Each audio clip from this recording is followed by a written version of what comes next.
പണ്ട് ഒരു രാജാവ് തൻ്റെ സദസ്സിലെ ഒരു പണ്ഡിതനെ വിളിച്ച് പറഞ്ഞു, സങ്കടത്തിൻ്റെ സമയത്തും സന്തോഷത്തിൻ്റെ സമയത്തും വായിക്കാൻ പറ്റിയ ഒരു വാക്യം എൻ്റെ മുറിയിലൊന്ന് എഴുതി വയ്ക്കണം എന്ന് പറഞ്ഞു. പിറ്റേ ദിവസം ഈ രാജാവ് മുറിയിൽ ചെന്നപ്പോൾ ഒരു വാക്യം പണ്ഡിതൻ എഴുതി വച്ചിരുന്നു. ഈ സമയവും കടന്നു പോകും. ഇതായിരുന്നു ആ വാക്യം. ഇപ്പോൾ സന്തോഷത്തിൻ്റെ സമയത്തും ഓർമ്മ വരും, ഈ സമയം കടന്നു പോകും കേട്ടോ. സങ്കടത്തിൻ്റെ സമയത്തും നമുക്ക് ആശ്വസിക്കാൻ തോന്നും, ഈ സമയവും കടന്നു പോകും എന്ന്. പശ്ചിമ ബംഗാളിൻ്റെ കാര്യത്തിൽ സങ്കടത്തിൻ്റെ സമയത്ത് ഈ സമയം കടന്നു പോകും എന്ന് പലരും പറഞ്ഞു. ആ കൂട്ടത്തിൽ ഞാനുണ്ടായിരുന്നില്ല കേട്ടോ. ഞാൻ വളരെ ഡിസ്റ്റർബ്ഡ് ആയിരുന്നു പശ്ചിമ ബംഗാളിൻ്റെ കാര്യത്തിൽ. അത് ഉള്ളത് തുറന്ന് പറയണമല്ലോ. ബട്ട് ഈ സമയവും കടന്നു പോകും എന്ന് പറഞ്ഞവരുണ്ടായിരുന്നു, അതിനുവേണ്ടി പ്രവർത്തിച്ചവരുണ്ടായിരുന്നു. അവർ വിജയം കൈവരിച്ച് കാണിച്ചു കൊടുത്തു. കഴിഞ്ഞ വർഷം ഈ മാസങ്ങളൊക്കെ ഓർത്തു നോക്കുക, എത്ര നിരാശരായിരുന്നു പശ്ചിമ ബംഗാളിനെ ചൊല്ലി നമ്മളെല്ലാവരും.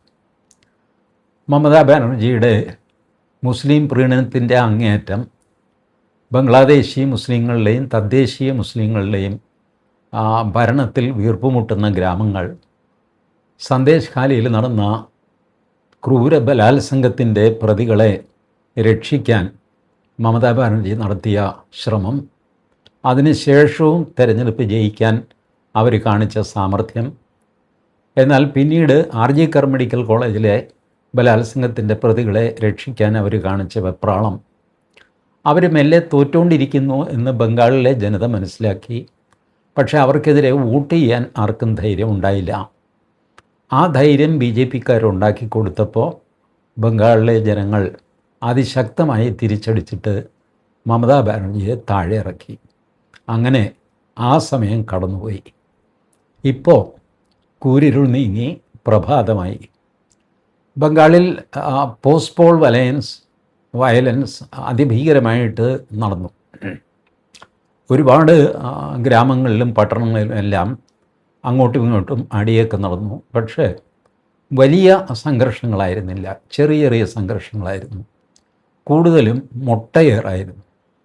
മൊട്ടയെറിഞ്ഞു കഴിഞ്ഞാൽ വലിയ ക്രിമിനൽ കേസൊന്നുമില്ല, ആളിന് വലിയ പരിക്കും പറ്റില്ല. TMCയുടെ ഏകദേശം എല്ലാ നേതാക്കളും മൊട്ടയേർ വാങ്ങി ജനങ്ങളുടെ. അങ്ങനെ വലിയ ബഹളമൊക്കെ ഉണ്ടായെങ്കിലും ഇപ്പോൾ ഏകദേശം എല്ലാം അടങ്ങി. ഇപ്പോൾ കഴിഞ്ഞ ശനിയാഴ്ച ജാദവ്പൂർ യൂണിവേഴ്സിറ്റി, അതായത് പശ്ചിമ ബംഗാളിലെ JNU, നമ്മുടെ ഡൽഹിയിലെ ജവഹർലാൽ നെഹ്റു യൂണിവേഴ്സിറ്റിയുടെ കൗണ്ടർ പാർട്ടാണ് ബംഗാളിലെ ജാദവ്പൂർ യൂണിവേഴ്സിറ്റി. അത്രയ്ക്ക് വലിയ കമ്മ്യൂണിസ്റ്റ് കോട്ടയാണ്. TMC ഉള്ളപ്പോൾ പോലും കമ്മ്യൂണിസ്റ്റുകാർക്ക് യൂണിവേഴ്സിറ്റിയിൽ പിടിപാട് അവർക്കാണില്ല. കേരളത്തിലും ഇപ്പോൾ യൂണിവേഴ്സിറ്റി വൈസ് ചാൻസലറെ നിയമിക്കുമ്പോൾ അവർക്ക് അപസ്മാരം വരുന്നത് കണ്ടിട്ടില്ലേ? അപ്പോൾ യൂണിവേഴ്സിറ്റി എന്തോ അവരുടെ അഡ്ഡയാണ് എന്ന് അവർ ധരിച്ചു വച്ചിരിക്കുന്നു. അതങ്ങനെയല്ല എന്ന് പശ്ചിമ ബംഗാൾ തെളിയിച്ചു. കഴിഞ്ഞ ശനിയാഴ്ച ജാദവ്പൂർ യൂണിവേഴ്സിറ്റിയിൽ RSSൻ്റെ ശാഖ നടന്നു. ശനിയാഴ്ച അവധി ദിവസമാണല്ലോ. RSSൻ്റെ ശാഖ നമസ്തേ സദാവത്സലെ, കേരളത്തിലെ കമ്മ്യൂണിസ്റ്റുകാർക്ക് ചൊറിച്ചിലുണ്ടാക്കുന്ന വരികളാണല്ലോ അത്. അമ്മയെ സ്മരിക്കുക എന്ന് പറഞ്ഞു കഴിഞ്ഞാൽ, അമ്മയ്ക്ക് നമസ്കാരം പറയുക, അമ്മയെ വന്ദിക്കുക എന്നൊക്കെ പറഞ്ഞു കഴിഞ്ഞാൽ ഘോര മഹാപാപമാണ് കേരളത്തിൽ കമ്മ്യൂണിസ്റ്റുകാർക്കും ജിഹാദികൾക്കുമൊക്കെ. പക്ഷേ അതാണ് അവിടെ ചൊല്ലിക്കേട്ട പ്രാർത്ഥന. ഇവിടെ ജാദവ്പൂർ യൂണിവേഴ്സിറ്റിയിൽ അവർ ഹിന്ദു സാമ്രാജ്യ ദിനം ആഘോഷിക്കുകയായിരുന്നു. RSSൻ്റെ 6 ഉത്സവങ്ങളിൽ ഒന്നാണ് ഹിന്ദു സാമ്രാജ്യ ദിനം. അതായത് മഹാരാഷ്ട്രയിൽ ശിവജി ഹിന്ദു സാമ്രാജ്യം സ്ഥാപിച്ച ദിവസം. അപ്പോൾ ആ ആഘോഷം ജാദവ്പൂർ യൂണിവേഴ്സിറ്റിയിൽ നടന്നു. സമാനമായ ആഘോഷം കൽക്കട്ട യൂണിവേഴ്സിറ്റിയിൽ നടന്നു. കൽക്കട്ട യൂണിവേഴ്സിറ്റിയുടെ ആദ്യത്തെ വൈസ്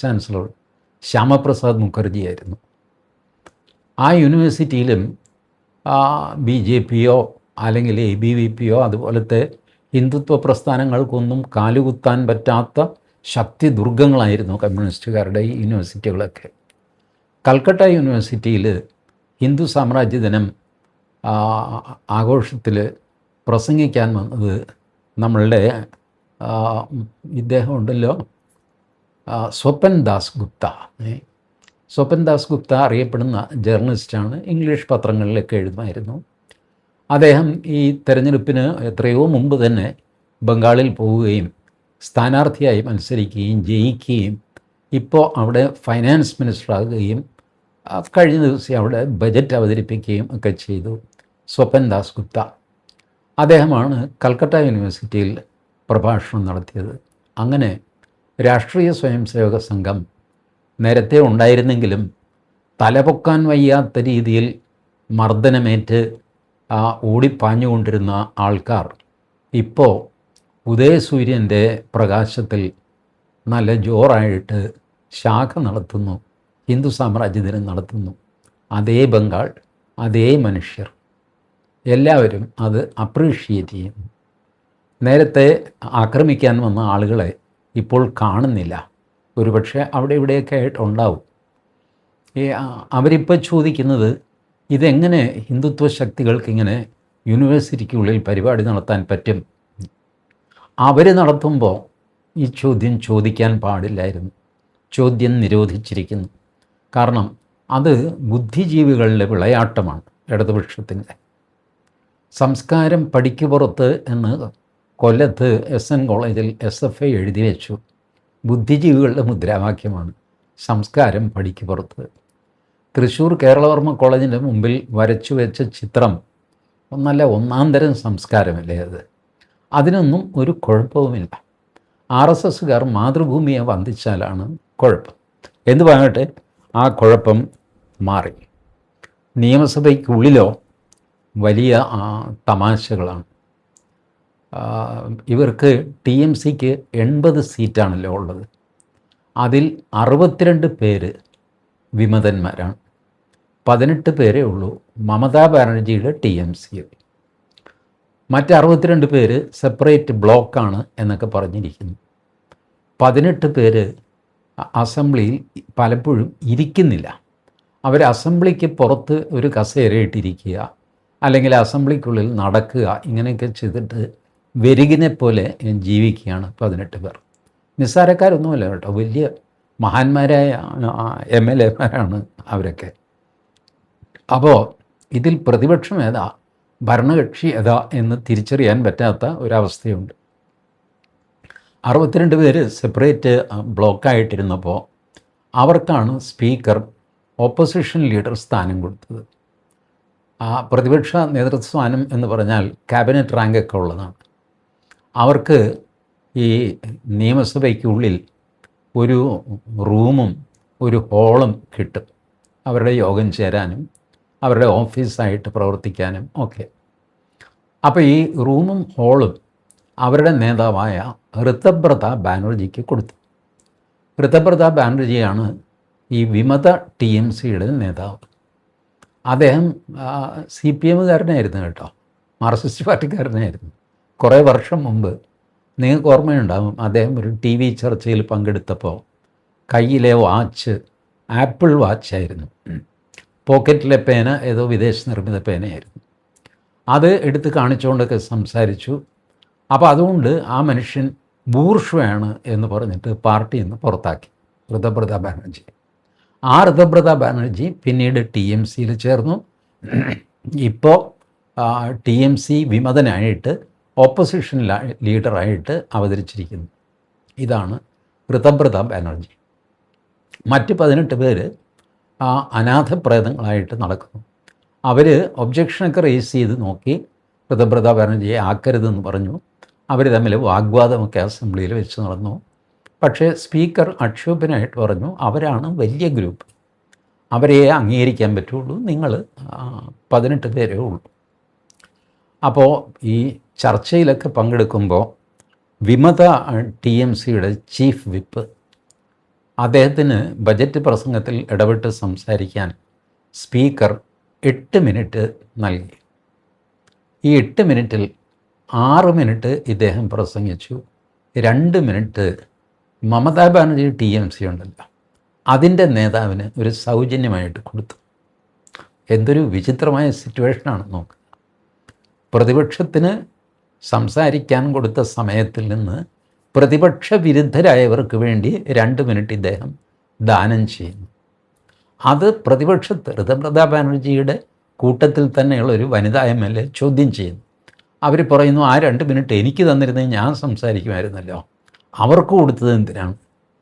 അപ്പോൾ ചീഫ് വിപ്പ് പറയുന്നു, പാവം അവർക്കൊന്നും ഇല്ലല്ലോ, 18 പേരല്ലേ ഉള്ളൂ, 2 മിനിറ്റ് ഇരിക്കട്ടെ എന്ന് പറയുന്നു. എന്തൊരു പരിഹാസമാണ് നോക്കുക, എന്തൊരു ഗതികേടാണ് നോക്കുക. ഇങ്ങനെ ഒരു ഗതികേടിൽ മമതാ ബാനർജി എത്തിച്ചേരും എന്ന് ആരെങ്കിലും വിചാരിച്ചിരുന്നോ? ആരും വിചാരിച്ചിരുന്നില്ല. പശ്ചിമ ബംഗാൾ അവർ തോറ്റു എന്ന് പറഞ്ഞപ്പോൾ പോലും ഞാൻ മനസ്സിൽ കണക്ക് കൂട്ടി 80 സീറ്റുണ്ട്, മോശമൊന്നുമല്ല, 80 സീറ്റ് നിസ്സാര സീറ്റല്ലല്ലോ. അപ്പോൾ ഇങ്ങനെ വിചാരിച്ചിരുന്നു. പക്ഷേ ആ 80ഉം അവർക്ക് കിട്ടാതെ അതിനകത്തുനിന്ന് 62 പടർന്നു പോകുമെന്ന് ആരും വിചാരിച്ചില്ല.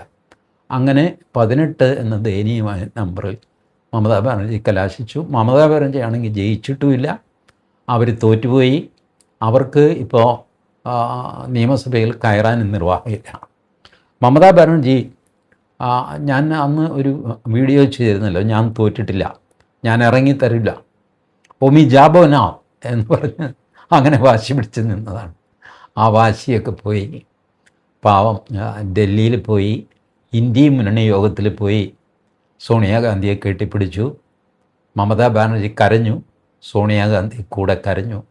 പിന്നെ കണ്ണീര് തുടച്ചു, നോർമലായി. പക്ഷേ സംഭാഷണം എങ്ങും എത്താതെ പോയി. മമതാ ബാനർജിയുടെ ആവശ്യം കോൺഗ്രസ്സിൽ ലയിക്കുക, കോൺഗ്രസിൻ്റെ വൈസ് പ്രസിഡൻ്റ് സ്ഥാനം മമതാ ബാനർജിക്ക് കൊടുക്കുക, ഇതായിരുന്നു. ഇത് സോണിയാഗാന്ധിക്ക് സമ്മതമായിരുന്നില്ല. സോണിയ പറഞ്ഞു, അതൊന്നും നടക്കുന്ന ലക്ഷണമില്ല എന്ന് വെച്ചാൽ അത്രയധികമാണ് ഉണ്ടാക്കിവിട്ട വിരോധം. നമ്പർ 2, ഈ സ്വത്ത് മുഴുവൻ കോൺഗ്രസ്സിന് എഴുതി കൊടുക്കണം, അത് മമതാ ബാനർജിക്കും സമ്മതമല്ല.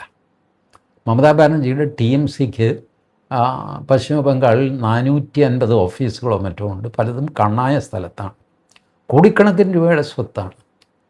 അപ്പോൾ ആ സ്വത്ത് മുഴുവൻ കോൺഗ്രസ്സിന് എഴുതി തരാമെങ്കിൽ ആലോചിക്കാം എന്ന് സോണിയാഗാന്ധി. അതൊഴിച്ച് വേറെ എന്തും സമ്മതമാണെന്ന് മമതാ ബാനർജി. അങ്ങനെ ആ സംഭാഷണം എങ്ങും എത്താതെ പോയി. രാഹുൽ ഗാന്ധിയോട് സംസാരിക്കുന്ന മമതാ ബാനർജിയോട് പറഞ്ഞു. മമതാ ബാനർജി പറഞ്ഞു, ആന മെലിഞ്ഞിട്ടേ ഉള്ളൂ, തൊഴുത്തിലൊന്നും കെട്ടാൻ പറ്റില്ല, എനിക്ക് ആ ചെറുക്കനോട് സംസാരിക്കാൻ പറ്റില്ല. അമ്മച്ചി, നിങ്ങളോട് വേണമെങ്കിൽ ഞാൻ സംസാരിക്കാം, അവനോട് സംസാരിക്കില്ല, നമ്മൾ കെട്ടിപ്പിടിച്ചതൊക്കെ വേറെ കാര്യം. ഇങ്ങനെയൊക്കെ ആയിട്ട് ഇന്ത്യ മുന്നണി അലമ്പായിട്ട് അങ്ങ് പോയി. ഇവരുടെ തൃണമൂൽ കോൺഗ്രസിൻ്റെ ആളുകളെ മനുഷ്യർ വഴിയിലിട്ട് തല്ലുന്നുണ്ടായിരുന്നു. ആ തല്ല് അവസാനിച്ചു. സുവേന്ദു അധികാരി അല്പം അജിറ്റേറ്റഡ് ആയിരുന്നു തുടക്കത്തിൽ, ബട്ട് അദ്ദേഹത്തിൻ്റെ പൂർണ്ണമായ സമനില വീണ്ടെടുത്തു. ഞാൻ അജിറ്റേറ്റഡ് ആയിരുന്നു എന്ന് പറയാൻ കാര്യം എന്താണെന്നറിയാം, റോഡിലെ ഒരു സാധാരണ പൊതുയോഗം, ഭരണം കിട്ടിക്കഴിഞ്ഞിട്ടാണ് കേട്ടോ, റോഡിലെ പൊതുയോഗത്തിൽ ഒരാൾ മുദ്രാവാക്യം വിളിച്ചു, സബ്കാ സാത്ത് സബ്കാ വികാസ്, മോദിയുടെ മുദ്രാവാക്യമാണ്. പക്ഷേ സുവേന്ദു അധികാരി അത് തിരുത്തി, സബ്കാ സാത്തൊന്നുമില്ല, നമ്മുടെ കൂടെ ആര് നിന്നോ അവൻ്റെ വികാസം നമുക്ക് നോക്കും, ജോ ഹമാരാ സാത്ത് ഉസ്കാ വികാസ് ഹം ദേഖേംഗെ. ആളുകളൊന്ന് അമ്പരന്ന് പോയി. സാധാരണഗതിയിൽ മോദിയെ തിരുത്താൻ ആരും ധൈര്യപ്പെടാറില്ല, പക്ഷേ സുവേന്ദു അധികാരി തിരുത്തി. ബട്ട് അതൊരു നല്ല കാര്യമായിരുന്നില്ല ഒരു മുഖ്യമന്ത്രി എന്നുള്ളതിലേക്ക്, അല്ലേ?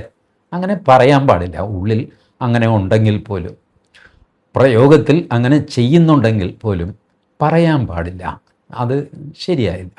ബട്ട് സുവേന്ദു അധികാരിക്ക് അത് മനസ്സിലായി. പിന്നീട് അദ്ദേഹവും ബാലൻസ് വീണ്ടെടുത്തു. ഇപ്പോൾ എല്ലാവർക്കും വേണ്ടിയിട്ട് തന്നെയാണ് ഭരിക്കുന്നത്. പക്ഷേ ഇവരുടെ ഈ അക്രമ പ്രവർത്തനങ്ങളൊന്നും സമ്മതിക്കില്ല എന്നുള്ള സ്ഥിതിയാണ്. വ്യവസായങ്ങൾ ഓരോന്നായിട്ട് തുറന്നു തുടങ്ങി. ഏകദേശം 3500 ഫാക്ടറികൾ പലവിധ കാരണങ്ങൾ പറഞ്ഞ് മമതാ ബാനർജിയുടെ ഗുണ്ടകൾ അടച്ചിട്ടിരിക്കുകയായിരുന്നു. അത് ഓരോന്നോരോന്നായിട്ട് തുറന്നു തുടങ്ങി. അതാണ് കേരളത്തിൽ നിന്ന് പോയ ബംഗാളികൾ എല്ലാവരും തിരിച്ചു വന്നില്ല എന്നൊക്കെ പറഞ്ഞ് ഇവിടെ ക്ഷാമമുണ്ടല്ലോ തൊഴിലാളികൾക്ക്. അതിൻ്റെ കാരണം ഇതാണ്, ഇവർ ജോലി ചെയ്തുകൊണ്ടിരുന്ന പ്രസ്ഥാനം പൂട്ടി. അതുകൊണ്ടാണ് ഇവർ നാട് വിട്ട് കേരളത്തിലേക്കൊക്കെ വന്നത്. ഇപ്പോൾ ആ പ്രസ്ഥാനം തുറക്കുന്നു. അവിടെ ഇച്ചിരി ശമ്പളം കുറവാണെങ്കിലും സ്വന്തം നാട്ടിൽ അച്ഛനമ്മമാരും മക്കളും അവരുടെ പള്ളിക്കൂടവും അവരുടെ അന്തരീക്ഷവും അവരുടെ ഭക്ഷണവും ഒക്കെ ആയിട്ട് ആരായാലും അതാണല്ലോ ആഗ്രഹിക്കുന്നത്. അങ്ങനെ ബഹുഭൂരിപക്ഷം പേരും ഇവിടുന്ന് പോയവർ തിരഞ്ഞെടുപ്പ് കഴിഞ്ഞ് മമതാ ബാനർജി തോറ്റു എന്നറിഞ്ഞ് ഫാക്ടറി തുറക്കുമല്ലോ എന്ന് വിചാരിച്ച് അവിടെ തന്നെ വെയിറ്റ് ചെയ്യുകയാണ്. ബാക്കിയുള്ള കുറച്ച് പേരാണ് ഇവിടെ തിരിച്ചു വന്നിട്ടുള്ളത്. പിന്നെ സുവേന്ദു അധികാരി അടുത്ത മാസം ഒരു കോൺക്ലേവ് നടത്താൻ പോകുന്നുണ്ട്. ബംഗാൾ വിട്ടുപോയ വ്യവസായികളെയെല്ലാം തിരിച്ചു കൊണ്ടുവരാൻ ഒരു ശ്രമം നടത്തുന്നു. ടാറ്റ സിംഗൂറിൽ നിന്ന് ടാറ്റയാണല്ലോ അന്ന് ടാറ്റ നാനോ കാറിൻ്റെ പ്രോജക്റ്റാണ് മമതാ ബാനർജിയൊക്കെ സമരം ചെയ്ത് അവരെ ഓടിച്ച് അങ്ങനെ മമതാ ബാനർജി വലിയ നേതാവായി. CPM അന്ന് ടാറ്റയെ സപ്പോർട്ട് ചെയ്തിരുന്നു. CPM അധികാരത്തിൽ നിന്ന് തെറിച്ചുപോയി. മമതാ ബാനർജി അധികാരത്തിൽ വന്നു. ടാറ്റ ഒരു മോശം വാക്കായി, ഒരു തെറിവാക്കായിട്ട് മാറി ബംഗാളിൽ. ഇങ്ങനെയൊക്കെ സുവേന്ദു അധികാരി പറഞ്ഞു, ഞാൻ അന്തരീക്ഷമൊക്കെ മാറ്റിയിരിക്കുന്നു, ഇപ്പോൾ വ്യവസായികളെ എല്ലാം അറിയിച്ചു, നിങ്ങൾക്ക് ബംഗാളിൽ വരാം.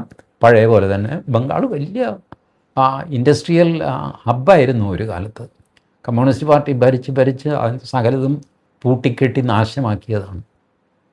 ഇനി എൻ്റെ അഭിപ്രായത്തിൽ ബംഗാളിൽ മാറാനുള്ള ഒരു കാര്യം, കൽക്കട്ടയിൽ ഞാൻ പല തവണ പോയി താമസിച്ചിട്ടുണ്ട്. കൽക്കട്ട നഗരം ഉണരുന്നത് ഒരു 11 മണിക്കൊക്കെയാണ്. ആദ്യം ഞാൻ കൽക്കട്ടയിൽ പോയപ്പോൾ ഞാൻ താമസിച്ച ഹോട്ടലിൽ ഞാൻ ചായ ചോദിച്ചു. അയാൾ പറഞ്ഞു, ഈ വെളുപ്പിനെയൊന്നും ചായ കിട്ടില്ല. അത്ര വെളുപ്പിനെയൊന്നും ആയിരുന്നില്ല കേട്ടോ, 6:30 മണിക്കാണ് ഞാൻ ചോദിക്കുന്നത്. ചായയൊന്നും കിട്ടില്ല എന്ന് പറഞ്ഞാൽ അയാൾ പിന്നെയും റിസപ്ഷനിൽ കിടന്നുറങ്ങി. ഞാൻ പുറത്തിറങ്ങി നോക്കി, ഒരു ചായ കിട്ടാനില്ല. ഇപ്പോൾ ഒരു കടയും തുറന്നിട്ടില്ല. തെക്ക് വടക്ക് നടന്ന് ഞാൻ പിന്നെ എന്ത് ചെയ്യാനാണ്? ഹോട്ടലിനുള്ളിൽ കയറിയിട്ടൊന്നും ചെയ്യാനില്ല, പുറത്തും ഒന്നും ചെയ്യാനില്ല. 8 മണിയായപ്പോൾ ഈ റോഡ് സൈഡിൽ കെറ്റിൽ ചായ ഉണ്ടാക്കുന്ന ആളുണ്ടല്ലോ, വയസ്സായ ഒരാൾ വന്ന് ചായ ഉണ്ടാക്കാൻ തുടങ്ങി. അയാളുടെ നിന്ന് 8 മണിക്കാണ് ഞാൻ ചായ കുടിക്കുന്നത്. കടകമ്പോളങ്ങളെല്ലാം തുറന്ന് ഏകദേശം പ്രവർത്തിച്ചൊരു ബഹളമൊക്കെ തുടങ്ങണമെങ്കിൽ 11 മണിയാകും.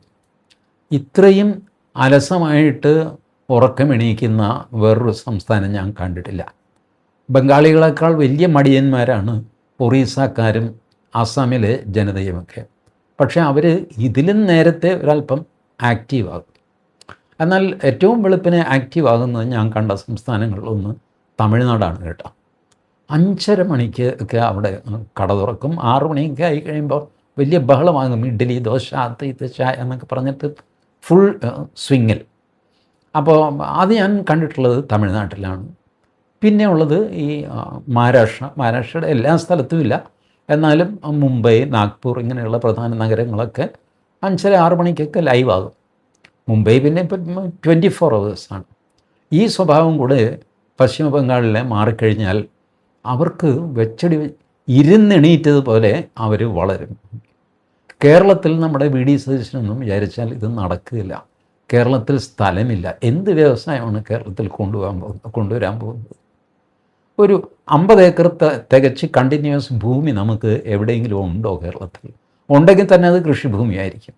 പിന്നെ നെൽവയൽ, നീർത്തട സംരക്ഷണം എന്നൊക്കെ പറഞ്ഞ് വഴക്കും ബഹളമൊക്കെ ആയിട്ട് ഭൂമി എടുക്കാനും പറ്റില്ല, വ്യവസായം കൊണ്ടുവരാനും പറ്റില്ല. നമ്മൾ വല്ലാത്ത ഒരു ചാലിൽ ഇങ്ങനെ കിടക്കുകയാണ് നമ്മൾ. പോട്ടെ, അത് വേറൊരു വിഷയം.